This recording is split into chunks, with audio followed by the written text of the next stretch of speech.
नमस्कार दोस्तों, हमारे चैनल पर आपका स्वागत है। दोस्तों, हम इस वीडियो में 30 ऐसे महत्वपूर्ण क्वेश्चन के बारे में बात करेंगे, जो कि हमारे एग्जाम के लिए काफ़ी ज़्यादा महत्वपूर्ण है और कई बार हमारे एग्जाम में ये क्वेश्चन जो है बार-बार आते हैं। तो चलिए हम लोग वीडियो को प्रारंभ करते हैं और हमारा पहला क्वेश्चन है कि वायुमंडल की कौन-सी परत हमें पराबैंगनी किरणों से बचाती है? तो वायुमंडल की जो ओज़ोन परत है, यानी कि जो ओज़ोन मंडल है, वो हमारे पृथ्वी को पराबैंगनी किरणों से बचाती है। जो पराबैंगनी किरणें होती हैं तो वो हमारी स्किन पे पड़ती है और स्किन को काफ़ी ज़्यादा नुकसान करती है। तो पराबैंगनी किरणों से कौन बचाता है? तो ओज़ोन परत।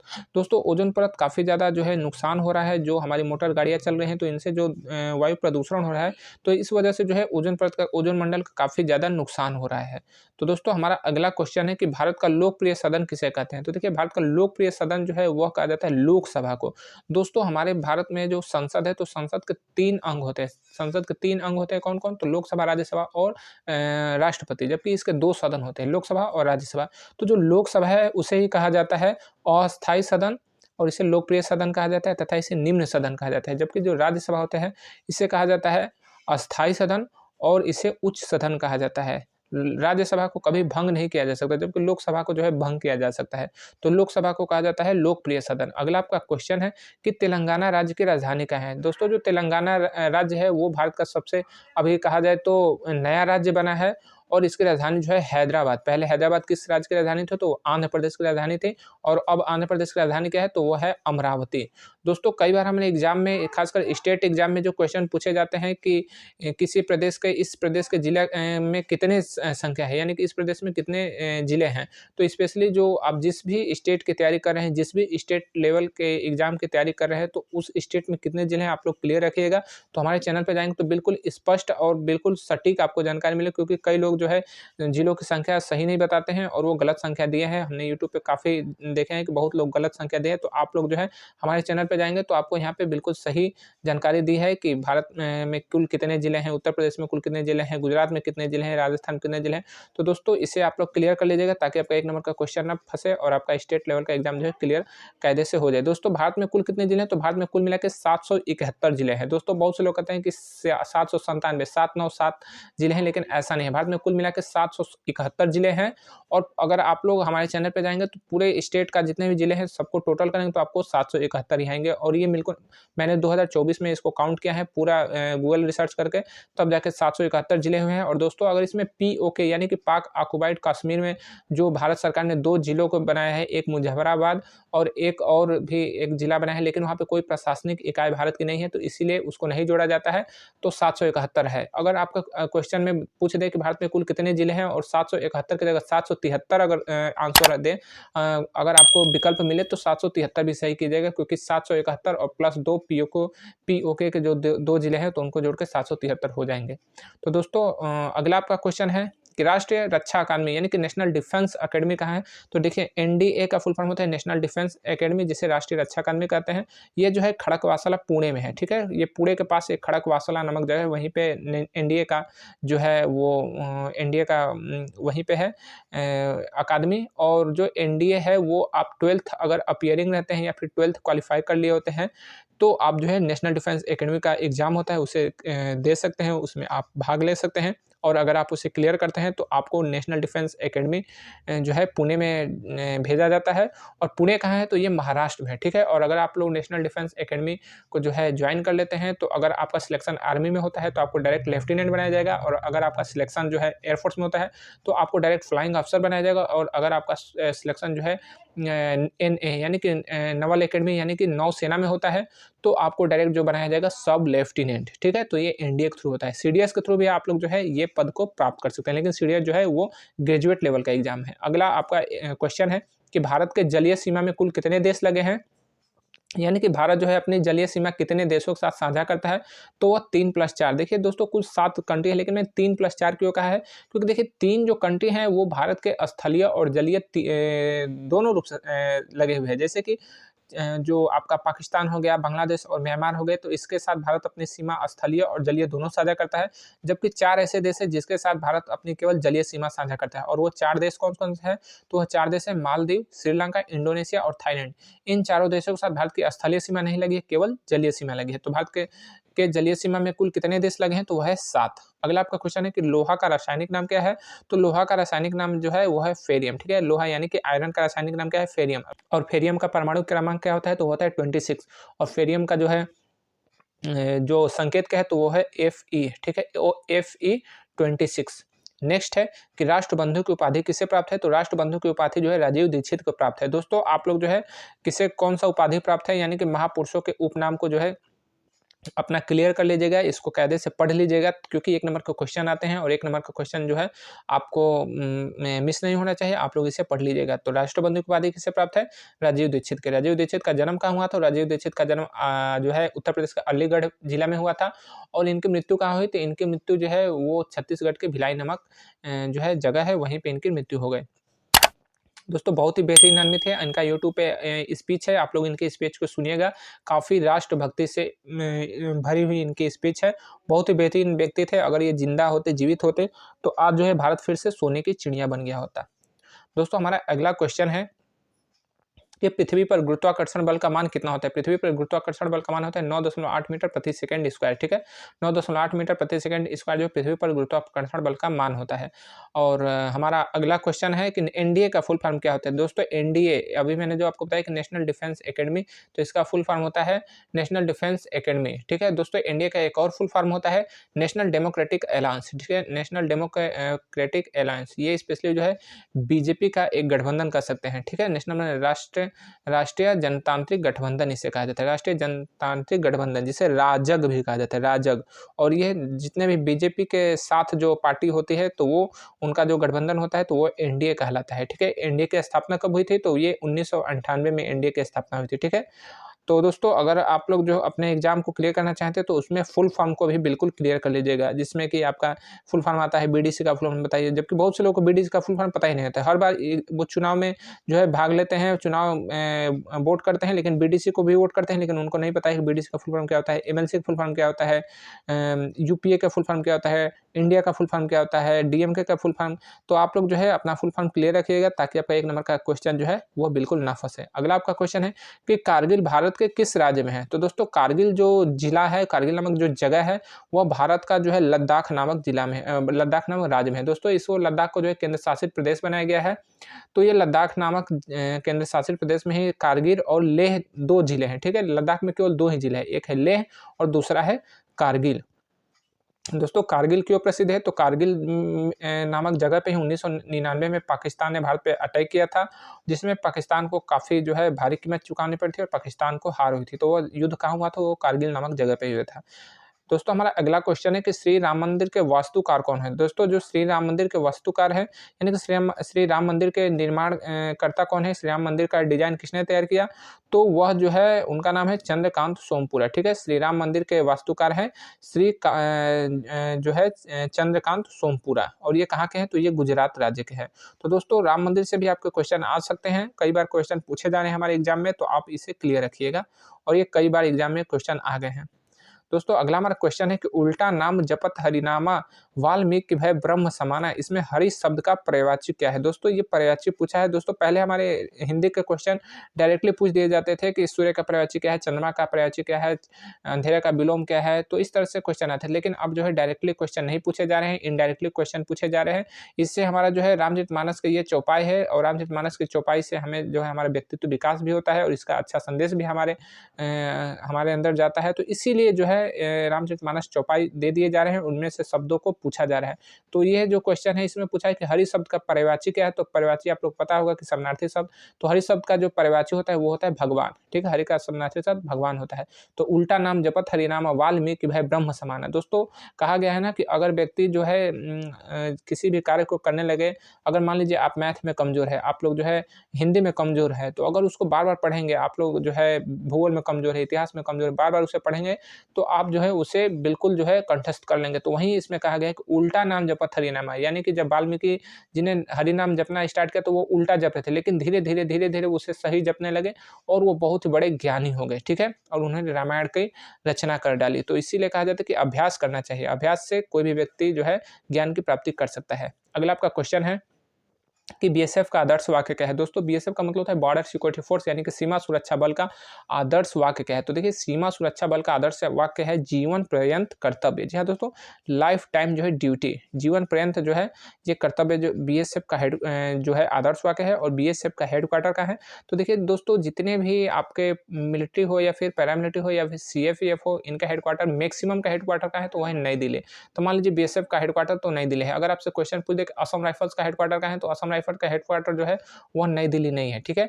लेकिन अगर आप लोग जो है पता नहीं है कि असम राइफल्स का हेडक्वार्टर कहाँ है, या फिर एनआईए का हेडक्वार्टर कहाँ है, या फिर जो है एनएसजी का हेडक्वार्टर कहाँ है, एसएसबी का हेडक्वार्टर कहाँ है, लेकिन अगर आपके विकल्प में अगर नई दिल्ली दिया है तो आप लोग जो है नई दिल्ली को ही सही कीजिएगा, क्योंकि नई दिल्ली में मैक्सिमम आपके डिफेंस का हेडक्वार्टर है, ठीक है।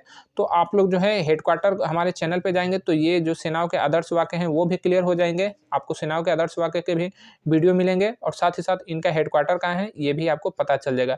तो इसे आप लोग क्लियर कर लीजिएगा, खासकर आपके डिफेंस के एग्जाम में ये क्वेश्चन पूछे जाते हैं। तो अगर डिफेंस का एग्जाम तैयारी कर रहे हैं तो आपके लिए काफ़ी बेहतर वीडियो होगा और साथ ही साथ आपका जो बेसिक है वो क्लियर हो जाएगा, ठीक है। तो बीएसएफ का आदर्श वाक्य, एसएसबी का मुख्यालय, एनएसजी का आदर्श वाक्य क्या है, तो इसे क्लियर कर लीजिएगा। दोस्तों हमारा अगला क्वेश्चन है कि संविधान सभा ने संविधान को कब स्वीकार किया। तो यह जो समय था वो तारीख थी 26 नवंबर 1949, यानी कि 26 नवंबर 1949 को संविधान सभा ने संविधान को स्वीकार किया, यानी कि उस दिन संविधान तैयार होकर रेडी हो गया और 26 जनवरी 1950 को संविधान जो है हमारे देश में लागू हो गया। इसीलिए 26 जनवरी को गणतंत्र दिवस मनाया जाता है और उसी दिन से जो है हमारा देश गणतंत्र हो गया। और संविधान बनाने में कुल कितना समय लगा, तो 2 साल 11 महीने और 18 दिन संविधान बनाने में समय लगा। अगला आपका क्वेश्चन है कि रामायण की भाषा क्या है। तो दोस्तों रामायण की भाषा जो है वो है संस्कृत, ठीक है। रामायण की भाषा जो है वो है संस्कृत। और रामायण के रचयिता कौन है, तो रामायण के रचयिता है गोस्वामी तुलसीदास। जी हाँ दोस्तों, गोस्वामी तुलसीदास ने सॉरी दोस्तों, गोस्वामी तुलसीदास जो है रामचरितमानस के रचयिता है, जबकि रामायण के रचयिता कौन है, तो वह है महर्षि वाल्मीकि। महर्षि वाल्मीकि ने इसे संस्कृत भाषा में और जो है इसको श्लोक के रूप में इसे लिखा है, जबकि गोस्वामी तुलसीदास ने अवधी भाषा में इसे चौपाई के रूप में लिखा है। तो दोस्तों रामायण से कई बार क्वेश्चन पूछे जाते हैं, इसलिए आपके रामायण के क्वेश्चन जो है हमारे चैनल पे जाएंगे तो सारी जानकारी रामायण के बारे में, रामचरितमानस के बारे में जानकारी मिलेगी आपको। कई वीडियो वहाँ पे मिलेंगे जहाँ पे आपको बताया गया है कि रामायण की भाषा क्या है, रामायण में कुल कितने अध्याय हैं, रामायण में कितने श्लोक है, रामायण में राम कहाँ के राजा थे, तो ये दशरथ, जो राम जी थे वो थे अयोध्या के राजा और राजा दशरथ के ये पुत्र थे। अगला आपका क्वेश्चन है कि शरीर की सबसे छोटी हड्डी का क्या नाम है। तो शरीर की सबसे छोटी हड्डी का नाम है स्टेपी। जी हाँ दोस्तों, स्टेपी जो है वो शरीर की सबसे छोटी हड्डी है। अगला आपका क्वेश्चन है कि वायुसेना का पूर्वी कमान कहाँ है। तो वायुसेना का पूर्वी कमान जो है वह है शिलोंग में। दोस्तों आप हमारे चैनल पे जाएंगे तो वहाँ पे तीनों सेनाओं के जो सैन्य कमांड है वो उसमें बताए गए हैं। तो आर्मी के कितने कमांड है, तो 7 है। एयरफोर्स के कितने कमांड, तो वो 7 है। और नेवी के कितने कमांड, तो वो 3 है। तो टोटल भारत में कुल कितने सैन्य कमांड है, तो वह है 17, ठीक है। तो क्वेश्चन आ सकते हैं कि आर्मी का दक्षिणी कमांड कहाँ है, एयरफोर्स का मध्य कमांड कहाँ है, नेवी का पूर्वी कमांड कहाँ है। तो आप लोग जो हमारे चैनल पे जाएंगे तो आपको पूरी जानकारी मिलेगी और साथ ही साथ डिफेंस एग्जाम तैयारी करें तो आपके लिए काफ़ी अच्छी जानकारी है, आपकी बेसिक जानकारी है। तो इसे क्लियर कर लीजिएगा और आपका 1 नंबर का क्वेश्चन में भी ऐसे क्वेश्चन आते हैं। अगला आपका क्वेश्चन है कि पूर्व मध्य रेलवे यानी कि ईसीआर का मुख्यालय कहाँ है। तो दोस्तों ईसीआर का जो मुख्यालय यानी कि हेडक्वार्टर है वो है हाजीपुर नामक जगह में। जी हाँ दोस्तों, हाजीपुर नामक जगह में जो है पूर्व मध्य रेलवे का हेडक्वार्टर यानी कि मुख्यालय है। और हाजीपुर का है तो वो बिहार राज्य में, ठीक है।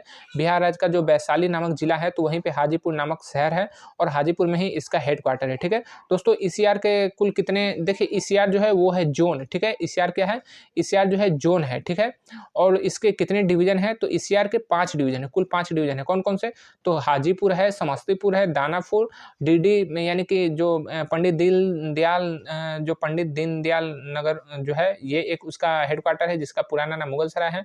और एक है इसका धनबाद, ठीक है, धनबाद। तो कुल कितने इसके डिवीजन हो गए, तो कुल 5 डिवीजन है। हाजीपुर, दानापुर, समस्तीपुर, पंडित दीनदयाल उपाध्याय जो जंक्शन है और एक है धनबाद। तो हाजीपुर इसका हेडक्वार्टर है ईसीआर का, ठीक है। अगला आपका क्वेश्चन है कि राज्य का सबसे बड़ा पुलिस अधिकारी कौन होता है। तो राज्य का सबसे बड़ा पुलिस अधिकारी चाहे किसी भी स्टेट का हो वह होता है DGP, director general of police, ठीक है, जिसे हम लोग महानिदेशक कहते हैं।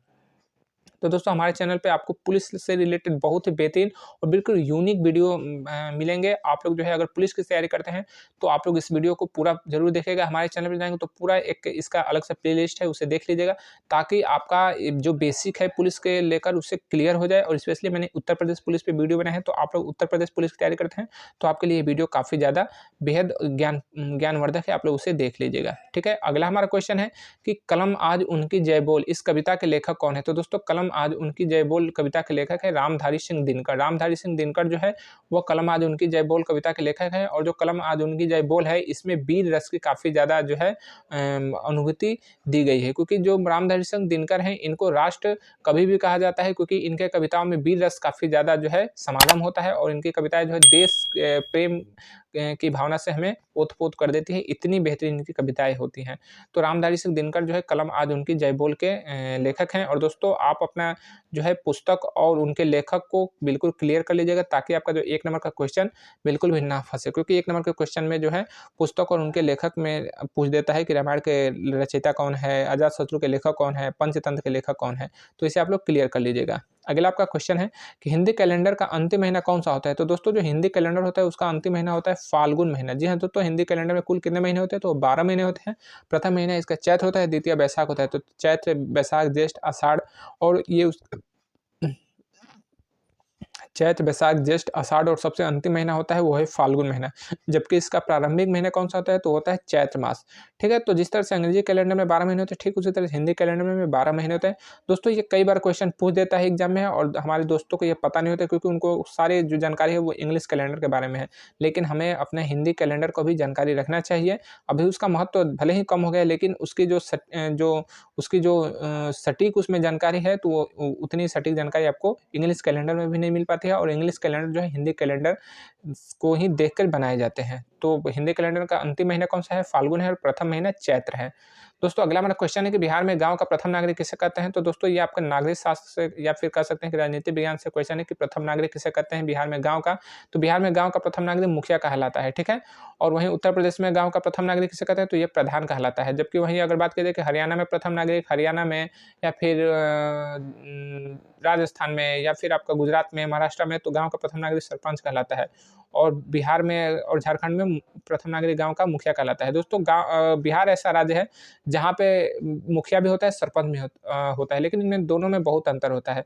तो दोस्तों हमारे चैनल पे जाएँगे और इस वीडियो को देखेंगे तो आपको पता चलेगा कि जो बिहार राज्य है या फिर उत्तर प्रदेश, इनमें प्रधान, मुखिया, सरपंच, इन तीनों में क्या अंतर होता है।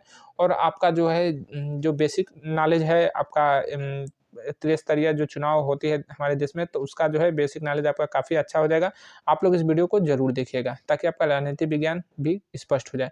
तो दोस्तों अगला हमारा क्वेश्चन है कि हवा महल कहाँ है? तो देखिए हवा महल जो है वो जयपुर में है। राजस्थान की राजधानी जो है वह जयपुर और वहीं पे हवा महल है। अगला आपका क्वेश्चन है कि मांसाहार कमजोरों पर जुल्म है, यह किसका कथन है? तो दोस्तों देखिए आपके एग्जाम में कथन पूछ देता है कि वेदों की ओर लौटो किसका कथन है, भारत छोड़ो किसने कहा था, करो या मरो यह किसका नारा है। तो आप लोग इसको क्लियर रखिएगा, ताकि 1 नंबर का क्वेश्चन आपका ना फंसे। तो दोस्तों मांसाहार कमजोरों पर जुल्म है, यह किसका कथन है? तो यह कथन है स्वामी विवेकानंद जी। जी हाँ दोस्तों, स्वामी विवेकानंद जी मांसाहार के काफ़ी खिलाफ थे, साथ ही साथ ये मूर्ति पूजा के भी खिलाफ थे और साथ ही साथ ये अंधविश्वास के भी खिलाफ थे।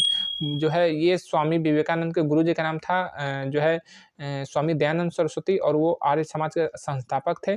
और स्वामी विवेकानंद जी है जो मांसाहार के काफ़ी जो विरोधी थे, इसलिए वो कहते थे कि मांसाहार कमज़ोरों पर जुल्म है, और ये अंधविश्वास के भी काफ़ी ज़्यादा खिलाफ थे। दोस्तों हमारा जो अगला क्वेश्चन है कि 2 अक्षांश रेखाओं की मध्य दूरी कितनी होती है? तो जो अक्षांश रेखाएँ हैं वह जो है इनको जो विषुवत रेखा के ये समानांतर होती है, ठीक है? विषुवत रेखा के समानांतर होती है और इनके बीच की दूरी कितनी होती है? तो इनके बीच की दूरी 111 किलोमीटर होती है। अगर इनको कहीं से भी नापा जाए तो 111 किलोमीटर होती हैं, ठीक है? और ये अक्षांश रेखाएँ जो है कितनी होती हैं? तो देखिए अक्षांश रेखाएँ जो है जो उत्तर में भी 90 होती हैं और दक्षिण में भी इनकी संख्या 90 होती है। यानी कि 90 + 90 180 और एक विषुवत रेखा, तो मिला के 181 अक्षांश रेखाएँ होती हैं। अगला आपका क्वेश्चन है कि मतदाता दिवस कब मनाया जाता है? तो दोस्तों मतदाता दिवस जो है 25 जनवरी को मनाया जाता है, क्योंकि 25 जनवरी 1950 को ही निर्वाचन आयोग की स्थापना की गई थी, इसलिए मतदाता दिवस जो है 25 जनवरी को मनाया जाता है। दोस्तों हमारे देश में जो है चुनाव बहुत पहले से होते आ रहे हैं, 1950-51 से चुनाव होते हैं, लेकिन मतदाता अपना वोट करता है, लेकिन उसको अच्छा उम्मीदवार नहीं मिल पाता है। और इसीलिए जो है आज तक हमारे भारत की जो है ना गरीबी दूर हो पाई, ना अशिक्षा दूर हो पाया, ना बेरोजगारी दूर हो पाई। क्योंकि हमें चुनाव में जो है वोट देने का आज़ादी प्राप्त ही नहीं है। हम ना चुनाव देने में वोट दे पाने की आज़ादी प्राप्त है और ना ही हम लोग जो है उम्मीदवारी करने के लिए स्वतंत्र हैं। तो ना हम लोग वोट देने के लिए स्वतंत्र हैं और ना अपनी उम्मीदवारी करने के लिए स्वतंत्र हैं। तो ये फिर कैसा लोकतंत्र है? ये तो लोकतंत्र का एक बिल्कुल मज़ाक है और ये एक ऐसा संविधान है जो कि हमें 75 साल बाद भी गरीबी से आज़ादी नहीं दिला पाया है, बेरोज़गारी से आज़ादी नहीं दिला पाया, भूख से आज़ादी नहीं दिला पाया। शिक्षा से आज़ादी नहीं दिला पाए, तो फिर ऐसे हमें जो है संविधान से क्या फ़ायदा? जो कि बिल्कुल बीमार है, जो कि बिल्कुल कचरा संविधान है, कि जो हमें आज़ादी नहीं दिला पा रहा है, जो हमें ना जात-पात से मुक्ति दिला पाया, तो हमें फिर इस संविधान से फ़ायदा क्या? तो दोस्तों हमें अपने संविधान में परिवर्तन करना चाहिए, संविधान में जो है अच्छे विधान का वर्णन करना चाहिए। तो दोस्तों अगर आप लोग जो हमारे इस वीडियो को देखेंगे तो आपको पता चलेगा कि संविधान जो है ये कुछ नहीं है, संविधान से हमारा कुछ भला होने वाला नहीं है। हमें संविधान में परिवर्तन करना पड़ेगा और हमें वोट देने के लिए और अपना उम्मीदवार करने के लिए स्वतंत्र होना चाहिए।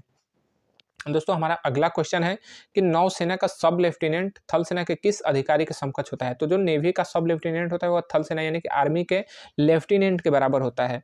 तो दोस्तों हमारे चैनल पे जाएँगे तो आपको ये वीडियो मिलेगा, आप लोग इस वीडियो को देखेंगे तो आपको पता चल जाएगा कि आर्मी का कौन-सा अफ़सर एयरफ़ोर्स के अफ़सर के बराबर होता है और एयरफ़ोर्स का कौन-सा अफ़सर नेवी के अफ़सर के बराबर होता है। क्योंकि कई बार एग्ज़ाम में क्वेश्चन पूछ देता है कि इस सेना के यानी कि वायुसेना के या फिर नौसेना के या फिर एयरफ़ोर्स के किस अफ़सर कौन-सा अफ़सर जो है किस रैंक के बराबर होता है। तो आप लोग हमारी वीडियो देखें तो आपको पूरी स्पष्ट जानकारी दी गई है।